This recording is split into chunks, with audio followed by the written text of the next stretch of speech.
एक फोन बाळासाहेबांचा गेल्यानंतर दिल्लीतले लोक कापायचे चढा चढा. आता दिल्लीतला फोन आला का मेंढ्यांची दाढी कापते चढा चढा. कोणत्या तोंडाने तुमच्या तोंडाला लागले शेण आणि तुमचा आमचं तोंड हुंगायला तुम्ही येताय? पूर्ण नखशिकांत भ्रष्टाचाराने बरबटलेली पार्टी आहे. गद्दारांचे दोन मालक महाराष्ट्रामध्ये फिरतायत. कोण गद्दार तुम्हाला माहिती आहे आणि मालक कोण तेही माहिती आहेत. सरळ उघड सांगतो. कारण परवा मी जेव्हा पत्रकार परिषद घेतली तेव्हा मी बोललो की यापुढे मी जी काही टीका करणार आहे ते देशाच्या पंतप्रधानांवरती नसेल तर नरेंद्र मोदींवरती असेल.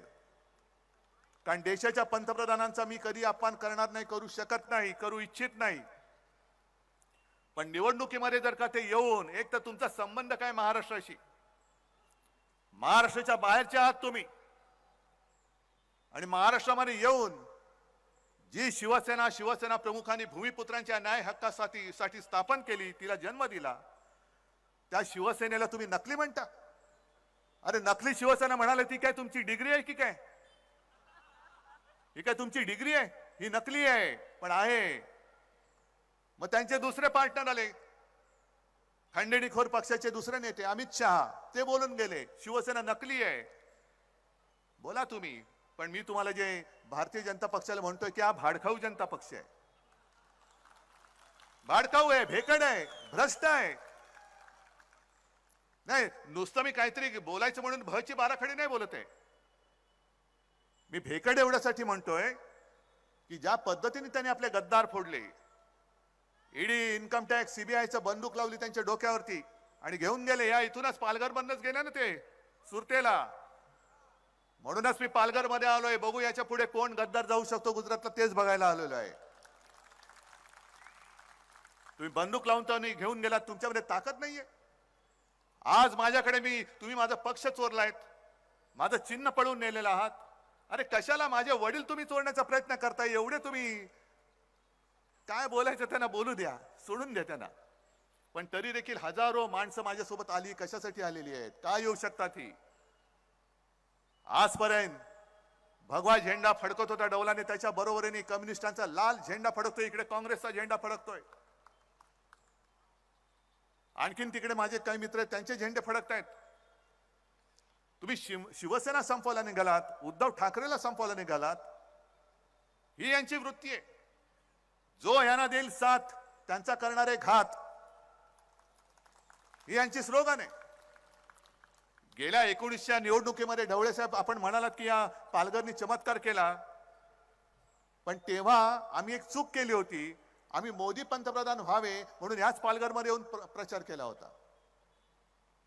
आणि मग तुम्ही विचार करा, मोदी पंतप्रधान होण्यासाठी म्हणून जी शिवसेना कठीण काळापासून मोदींच्या सोबत राहिली, ती शिवसेना मुळासकट संपवायला जे निघतात ते पालघरकरांना काय नाही देऊ शकतील? कोण आहे त्यांच्या बरोबर?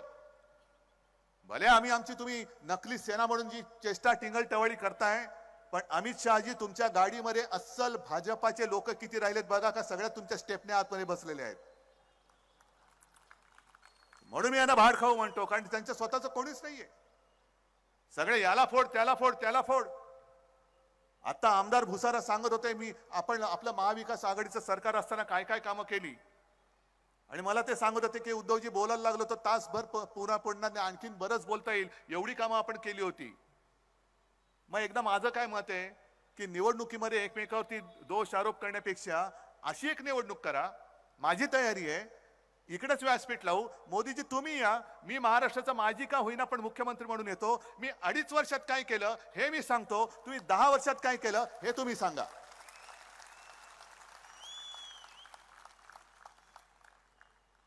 नुसतं आपली टीका करायची प्रत्येक भाषणामध्ये. अरे उद्धव ठाकरे जर का तुम्ही संपवला आहात तर मोदीजी तुम्ही विश्वगुरु आहात, संपूर्ण जगातले लोकप्रिय नेते आहात, पण तुम्हाला प्रत्येक सभेमध्ये उद्धव ठाकरेचा उद्धार केल्याशिवाय तुमचं भाषण पूर्ण का नाही होत?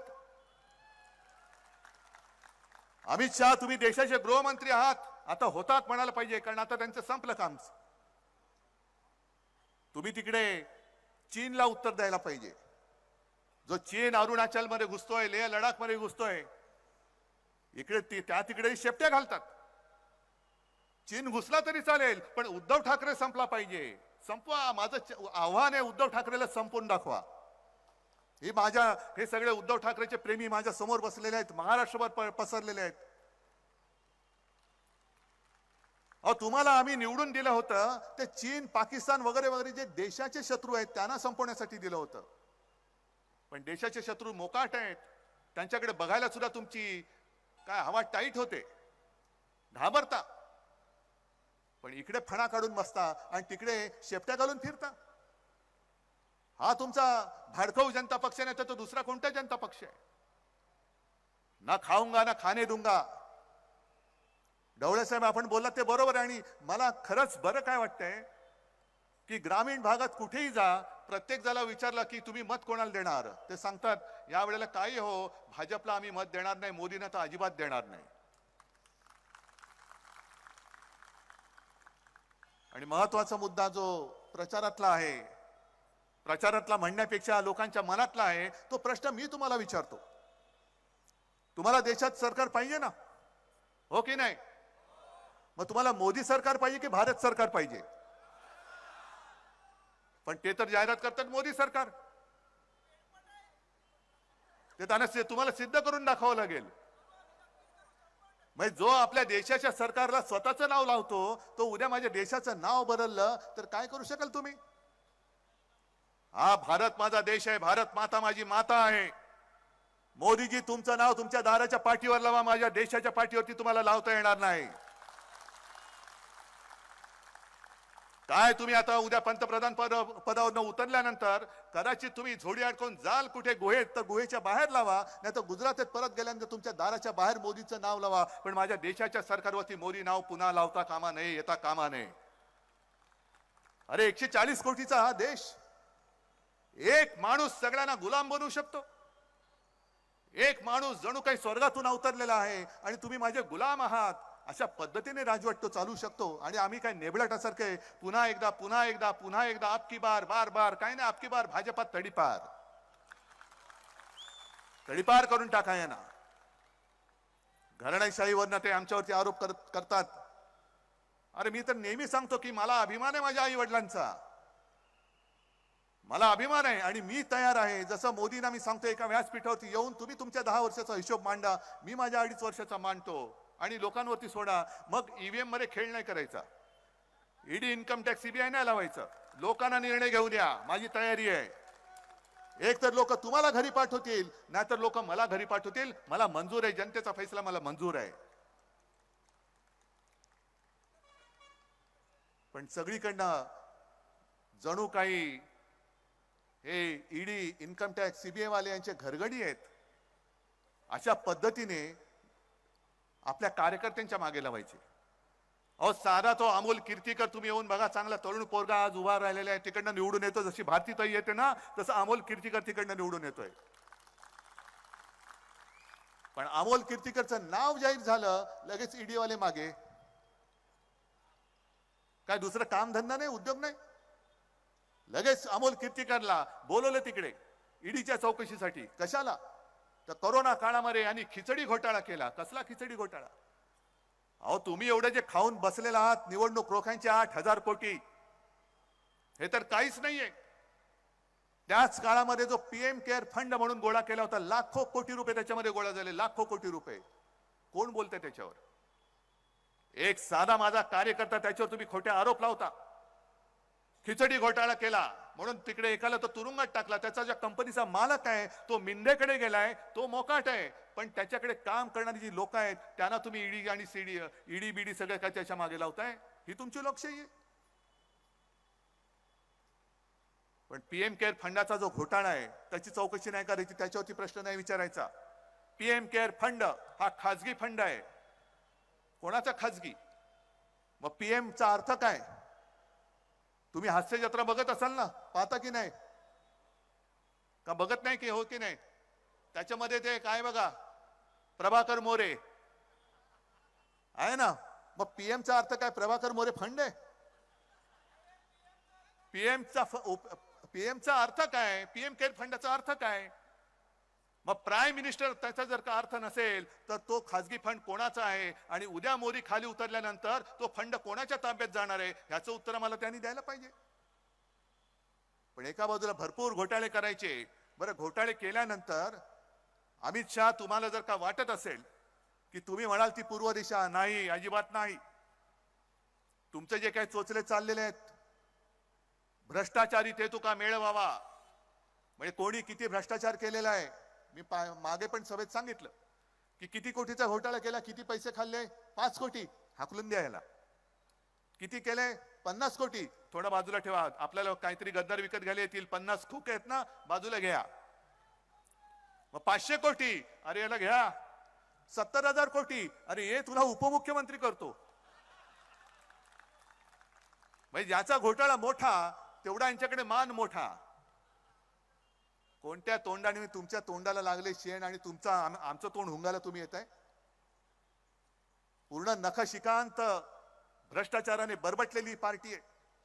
एक सुद्धा त्यांच्यामध्ये ओरिजिनल भाजपवाला आता शिल्लक राहिला असेल नसेल असेल तो या उपऱ्यांच्या सतरंजा उचलायला त्यांनी ठेवलेला आहे. सगळे उपरे येत आहेत. कोण आहे? मिंधे कुठून आले? शिवसेनेतून आले. दुसरे 70,000 कोटी वाले कुठून आले? पवार साहेबांकडनं आले.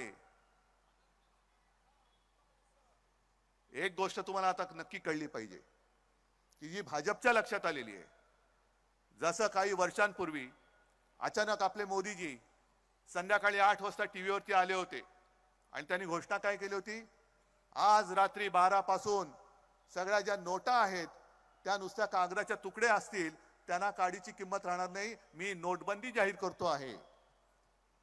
आता त्यांना लक्षात आलंय की महाराष्ट्रातल्या जनतेने नाणेबंदी केलेली आहे. या महाराष्ट्रामध्ये मोदींचं नाणं चालणार नाही. इकडे ठाकरे आणि पवारांचंच नाणं वाजणार, मोदींचं नाणं वाजू शकत नाही. आणि म्हणून ही सगळी फोडाफोड चाललेली आहे. शिवसेना फोड, राष्ट्रवादी फोड. अरे बरं, मला एक कळत नाही, आपल्यातनं जे काही मिंदे तिकडे गेले तेव्हा आता वर तोंड करून सांगतायत की उद्धव ठाकरेंनी बाळासाहेबांचे विचार सोडले म्हणून आम्ही तिकडे गेलो. मग अजित पवारांना विचारायचे, तुम्ही काय गेला? तो स्वतः शरद पवार हयात असताना शरद पवारांनी पवारांचे विचार सोडले म्हणून तुम्ही तिकडे गेलात. पवार साहेब आहेत ना, तुमच्यापेक्षा जास्त लोकप्रिय शरद पवार आहेत. आणि पवार साहेब, मी, काँग्रेस पूर्ण महाराष्ट्र पिंजून काढतोय. राज्याच्या कानाकोपऱ्यात गद्दारांविरुद्ध एक चीड निर्माण झालेली आहे. आणि बाळासाहेबांचे विचार कोण ऐकतंय? हे मिंदी जे काय कुंतात माईक वरती, हे बाळासाहेबांचे विचार नाही. अरे शिवसेनेचा दरारा काय आहे?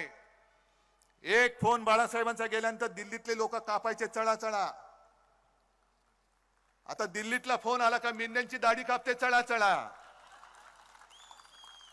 हे शिवसेनेचे विचार.